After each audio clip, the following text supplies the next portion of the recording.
تم نے اس کے حضور پیش ہونا ہی ہونا ہے. اس کے حضور جانے سے تم بچ نہیں پاؤ گے، چھٹکارا نہیں، رستگاری نہیں. ایک ایک عمل کا تمہیں حساب دینا ہوگا، ایک ایک حرکت اور ایک ایک سکنت تمہاری تشت بام ہوگی. تمہارا پوشیدہ اور مخفی عمل قیامت کے دن سامنے آ جائے گا. اللہ اکبر. یہ قرآن ہے، یہ کوئی فرضی کہانی نہیں ہے. انہ لقول فصل وما هو بالہزل. فرمایا یہ قول فیصل ہے، یہ طے شدہ حقیقت ہے، یہ امر واقعی ہے. یہ کوئی مذاق نہیں ہے کہ یوں ہی کو کہانی بیان کر رہا ہے. یہ سب کچھ ہونے والا ہے، یہ اپنی آنکھوں سے تم دیکھو گے.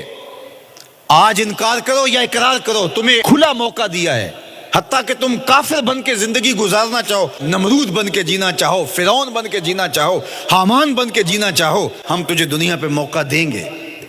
لیکن یہ نہیں ہے کہ جب زندگی کی بساط لپیٹے گی پھر کام ختم ہو جائے گا. نہیں، یہ تمہیں ہمیں فرصت دی ہے، پھر ہم نے تم سے حساب لینا ہے. ایک ایک عمل تمہارے سامنے آئے گا. اللہ اکبر. ذرا غور کیجئے. فآمنوا باللہ، تو بہتر ہے کہ اللہ پر ایمان لاؤ.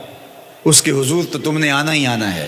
بہتر نہیں ہے کہ جیتے جی آ جاؤ، پھر لوگ تجھے اٹھا کے لائیں گے. اچھا نہیں ہے کہ اپنے قدموں سے چل کے آ جاؤ. کی آگ سن لوک یعقوب تینوں جدوں ٹر پہ سر منہ کج کے تم. پھر جو کفن کی تنیوں میں لپیٹ کر کے تجھے لے کر کے جایا جائے گا.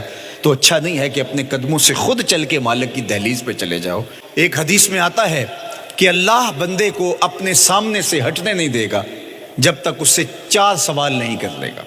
آپ دیکھیے، میں دیکھوں کیا ہم ان سوالوں کے جواب دینے کے لیے اپنے آپ کو تیار کر رہے ہیں. پہلی چیز، اللہ پوچھے گا عمر کہاں گزاری. دوسرا سوال، اللہ تعالیٰ علم کے بارے میں پوچھے گا. جو پڑھا تھا بتا، عمل کہاں تک کیا. خلوت، جلوت، زندگی، شام و سحر تیرے اس سیکھے ہوئے علم کی مطابقت میں تھے یا علم عزت دولت کمانے کے لیے پڑھا تھا. تیسری بات، اللہ پوچھے گا مال کمایا کیسے، اور مجھے بتا مال خرچ کہاں کیا. آج لوگ نیب سے ڈرتے ہیں کہ ہم سے پوچھ نہ لیا جائے کہ یہ آیا کہاں سے. منی ٹریل پیش کرو، یہاں ہم بچ جائیں گے. کوئی مکر، کوئی دھندا، کوئی فریب چل جائے گا، کوئی پریشر، کوئی افرادی قوت، کوئی سیاسی اثر و رسوخ، کوئی رشوت، کوئی سفارش، کچھ نہ کچھ تو راستہ نکل ہی آئے گا.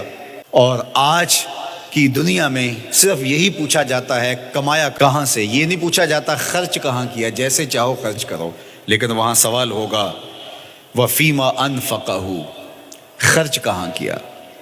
یہ سوال بھی کیا جائے گا. وعن جسم ہی فیما ابلاہ، اور جسم کے بارے میں پوچھا جائے گا اس جسم کو دی ہوئی توانائیوں کو خرچ کہاں کیا.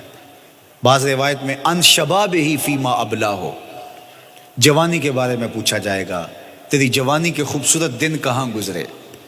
مجنو بن کے چوکوں میں کھڑا تو نہیں رہا، پارکوں کے گرد پروانوں کی طرح گھومتا تو نہیں رہا، تیری نظر بدکاریاں تو نہیں کرتی رہی، اپنی خواہشات کا غلام بن کے زندگی تو نہیں گزاری، تیری ساری ساری رات 4 انچ کی سکرین کے اوپر بدکاریاں کرتے بسر تو نہیں ہوئی. پوچھا جائے گا بتا جوانی کہاں گزری. جوانی مستانی ہے یہ کہہ کر کے تو نے ہر ضابطے سے چھٹی تو نہیں کر لی تھی، یا جوانی کے تقدس کو تو نے محفوظ کیا اور راتوں کی تنہائیوں میں اللہ کے حضور سجدہ ریزی کرتا رہا. میرے اور آپ کے آقا و مولا نے فرمایا جو جوان جوانی میں توبہ کرے وہ اللہ کو محبوب ہے. اللہ اکبر. اور اللہ جن 7 لوگوں پر اپنے عرش کا سایہ کرے گا ان میں سے ایک شخص کا ذکر کرتے ہوئے فرمایا وَشَابٌ نَشَأَ فِي عِبَادَةِ اللَّهِ، وہ جوان جس کی جوانی اللہ کی عبادت میں گزری. قیامت کے دن جب کوئی سایہ نہیں ہوگا اللہ اسے اپنے عرش کا ٹھنڈا سایہ عطا فرمائے گا. میرے مخاطبین جو اس وقت میرے سامنے موجود ہیں بالمشافہ، اور پوری دنیا کے اندر جو اس وقت مجھے دیکھ رہے ہیں، ان میں زیادہ تر تعداد نوجوانوں کی ہے. تو میں آپ سب سے مخاطب ہوں اور آپ کو کہتا ہوں کہ یہ جوانی دوبارہ نہیں ملنی. بندہ کہتا ہے بڑھاپا آئے گا دیکھ لیں گے. جس طرح ہر چیز کا سرور جوانی میں ہوتا ہے، ہر چیز کا لطف بندہ کہتا ہے جوانی میں ہے، سجدوں کا جو لطف جوانی میں ہے وہ کسی اور زمانے میں نہیں ہے. اپنی پیشانی کو سجدوں سے آشنا کرو، اپنی جوانی کو مثل سحر بے داغ رکھنا، اپنے شباب کو الجھنے نہ دینا، اپنے شباب کے تقدس کو پامال نہ ہونے دینا۔ اس کائنات کا بہترین چہرہ وہی ہے جو جنسی کالک سے محفوظ ہے۔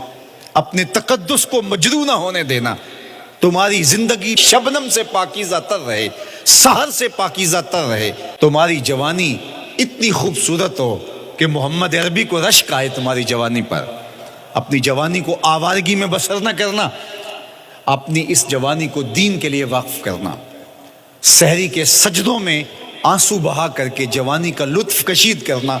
جوانی کا لطف اور مزہ رب کے ساتھ محبت اور رب کے ساتھ عشق کرنے میں ہے۔ جوانی کے اندر دل کی بے تابیاں، دل کی بے چینیاں اور دل کی بے قراریاں ذرا مسلح پہ لے کے آؤ۔ عشق کرنا ہے تو کسی آوارہ سے نہیں، عشق کرنا ہے تو رب العالمین سے کرو، آمنہ کے لال سے کرو، تو پھر دیکھنا کہ یہ جوانی کیا نور بخشتی ہے۔